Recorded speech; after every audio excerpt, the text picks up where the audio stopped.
பல்லடம் அருகே வாவிபாளையத்தில் பரம்பிக்குளம் ஆழியாறு பாசன திட்ட கால்வாய் உடைப்பு ஏற்பட்ட இடத்தில் பாரதிய ஜனதா கட்சியினர் ஆய்வு. திருப்பூர் கோவை மாவட்ட விவசாயிகளின் முக்கிய நீர் ஆதாரமாக பரம்பிக்குளம் ஆழியாறு பாசன திட்டம் விளங்கி வருகிறது. இந்த திட்டத்தின் மூலம் லட்சக்கணக்கான விவசாயிகள் பயனடைந்து வருகின்றனர். இந்நிலையில் முறையான பராமரிப்பு இல்லாததால் பரம்பிக்குளம் ஆழியாறு பாசன திட்ட வாய்க்கால்கள் பல்வேறு இடங்களில் சேதமடைந்துள்ளன. இந்நிலையில் திருப்பூர் மாவட்டம் பல்லடம் அருகே வாவிபாளையத்தில் பரம்பிக்குளம் ஆழியாறு பாசன மெயின் வாய்க்காலில் கடந்த ஒரு மாதத்திற்கு முன்பே சேதமடைந்துள்ளதாக விவசாயிகள் புகார் அளித்த நிலையில் பொதுப்பணித்துறை அதிகாரிகள் அவற்றை மேலோட்டமாக சரி செய்துள்ளனர். இன்று காலை 77வது கிலோமீட்டரில் வாய்க்கால் முழுவதுமாக சேதமடைந்ததால் உடைப்பு ஏற்பட்டு தண்ணீர் முழுவதும் வெளியேறி ஊருக்குள் புகுந்தது. வாய்க்கால் சேதமடைந்ததால் பொதுமக்கள் பயன்படுத்தும் சாலையும் துண்டிக்கப்பட்டது. மேலும் வாய்க்கால் உடைந்ததால் லட்சக்கணக்கான லிட்டர் தண்ணீர் தென்னந்தோப்புக்குள் புகுந்து வீணாகியுள்ளது.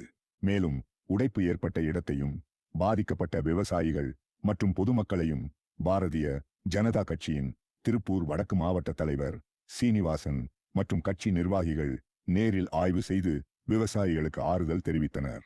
மேலும் இந்த பிரச்சனை குறித்து மத்திய அரசின் கவனத்திற்கு கொண்டு செல்வதாகவும் உறுதியளித்தனர்.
தண்ணி வேஸ்டேஜும் தேவையில்லாமல் எவ்வளோ வேஸ்டேஜ் இன்னொரு இடத்துல அதே மாதிரி இருக்குது. எல்லாத்தையும் சொல்லணும் கலெக்டருக்கு.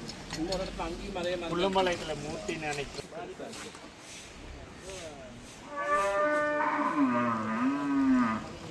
ஆடு மாடெல்லாம் போயிருக்கு.